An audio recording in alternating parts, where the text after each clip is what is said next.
हाँ बेटा, तो इसके पहले हम लोग पढ़े कुल के बारे में, है ना। कुल के अलग अलग कुल के बारे में पढ़े, ठीक है।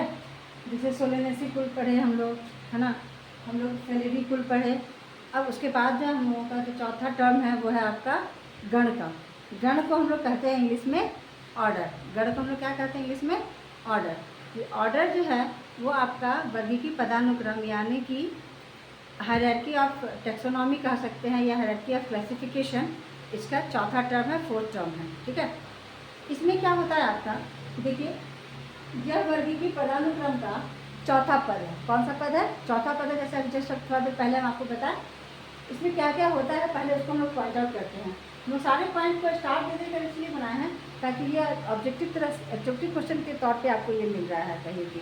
यहाँ से हम लोग आसानी से इससे ऑब्जेक्टिव क्वेश्चन आपको बना सकते हैं, ठीक है। ऑब्जेक्टिव क्वेश्चन यानी कि वस्तुनिष्ठ प्रश्न बनाने में आपको सहायता मिलेगी। चलिए ना पहला पॉइंट पे देखते हैं। क्या जाति, वंश तथा कुल को समान लक्षणों के आधार पर वर्गीकृत किया गया है, ठीक है।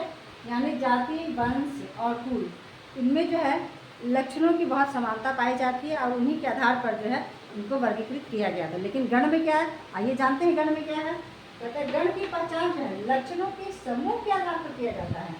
यानी कि इसमें जो है ढेर सारे लक्षण का समूह मिलता है, तब जाकर के हम लोग उसको एक गण में रखते हैं। जैसे के लिए आप आ जाइए, जैसे कि पौधे में आ जाइए, ठीक है। पौधे में जो है आपका एक कुल का नाम है कॉन्वोल्यूलेसी, ठीक है। पौधे में क्या है? कॉन्वोल्यूलेसी, है ना। इसके अंतर्गत क्या क्या आता है? शकरकंद आता है, मॉर्निंग ग्लोरी आता है, ठीक है। अच्छा, उसके बाद में आपका सोलेनेसी में क्या आता है? आलू, बैगन, टमाटर, जिसको हम पहले ही पढ़ चुके हैं। यानी कि दो फूलों को, यानी कि कॉन्वोल्यूलेसी, ये थोड़ा सा उच्चारण में आप लोगों को थोड़ा दिक्कत होगा, इसको कोई बात नहीं है। इसको 3 बार में टोटल पढ़िए, कॉन्वोल्यू और ये लेसी, और 3 बार में पढ़िएगा ना, इसका उच्चारण आप अच्छे से कर पाइएगा। कॉन्वोल्यू और लेसी, ठीक है। इसको 3 बार में तोड़ के पढ़िए, फिर आराम से इसको पढ़ पाइएगा, ठीक है। अगला है आपका सोलेनेसी, ठीक है। सोलेनेसी में कौन कौन आता है? ये जो फूल है यानी कॉन्वोल्यूलेसी और सोलेनेसी, इन दोनों फूलों को मिला करके जो आपका गण या ऑर्डर बनता है वो है आपका पॉलीसोनिएलस, है ना। ये क्या है? पॉलीसोनिएलस गण या ऑर्डर है, ठीक है। अब चलते हैं हम अगला जंतुओं में। जंतुओं में देखिए फैलिडी कुल में हम लोग पढ़ चुके हैं। फैलिडी कुल में हम लोग पढ़ चुके हैं। किसके बाद उसमें उसके अंतर्गत जो है बाघ, शेर, चीता, बिल्ली, जिसमें ये था आपको पैंथेरा वंश में आते थे और ये आपको फेलिस में आती थी, ठीक है। बिल्ली जो है आपको बिल्ली मौसी, वो आपकी फेलिस में आती थी, ठीक है। अच्छा, जो दूसरा है आपका कुल वो है आपका कैनिडी। ये जंतुओं का कुल है ना। ये आपका कुल है, ये आपका पूरा कुल है, ये आपका कुल है, ठीक है। और ये आपका कैनिडी आपका कुल है, ठीक है। ये दोनों कुल मिला करके जो है आपका बनता है कार्निवोरा गण, ठीक है। अब इसमें जो हम लोग ये पॉइंट हम लोग पढ़े जो है वो क्या पढ़े हैं? इसमें गणों की पहचान लक्षणों के समूह के आधार पर किया जाता है, ठीक है। तो लक्षणों के आधार पर जो हम लोग इसको कर रहे हैं उसको देखिए, यहाँ पे हम समझाते हैं, समझिए अच्छे से।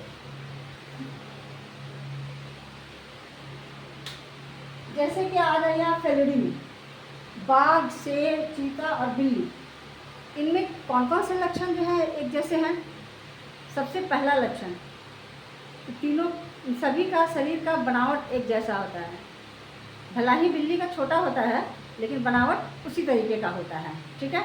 उनकी आंखें भी देखने में लगभग एक जैसी होती हैं, है ना। अच्छा, उनका जो है उनको भी सभी में मूंछें पाई जाती हैं। उसके बाद क्या है कि वे सभी मांसाहारी हैं। सभी के सभी क्या है? मांसाहारी हैं, फ्लैश ईटिंग एनिमल्स है ये सारा। इतना सारा गुण मिला है आपको, है ना। इतना सारा जब गुण मिला तब जा कर के आपका ये गण बना है, ठीक है। यानी कि इसमें लक्षणों का समूह मिला है और तब जा कर के ये आपका जो है गण जो बना है वो आपका ये कार्निवोरा गण बना है। अब आ जाइए कुत्ता और उनकी क्या समानता है? इन सभी में समानता ये है कि कुत्ता भी जो है क्या है वो मांसाहारी है, यानी वो भी मांस खाता है। कुत्ते में ये गुण पाया जाता है, ठीक है, कि वो मांस खाता है, ठीक है। तो यानी कि दो कुलों को मिला करके एक गण बनता है और उस गण का नाम है कार्निवोरा, ठीक है। यहाँ तक आपको याद हो गया। अब चलिए इससे हम लोग है ना ऑब्जेक्टिव क्वेश्चन हम लोग बनाते चलते हैं। ऑब्जेक्टिव क्वेश्चन कहाँ कहाँ बनता है, टॉपिक वाइज जो है हम आपको ऑब्जेक्टिव क्वेश्चन भी बोलते जा रहे हैं। आप सुनिए ध्यान से और उस क्वेश्चन का आंसर ढूंढिएगा, ठीक है। तो चलिए हम लोग क्वेश्चन पॉइंट आउट करते हैं। मैं बोल रही हूँ, आप सुनिए ध्यान से, ठीक है। इसमें सबसे पहले ये बनता है कि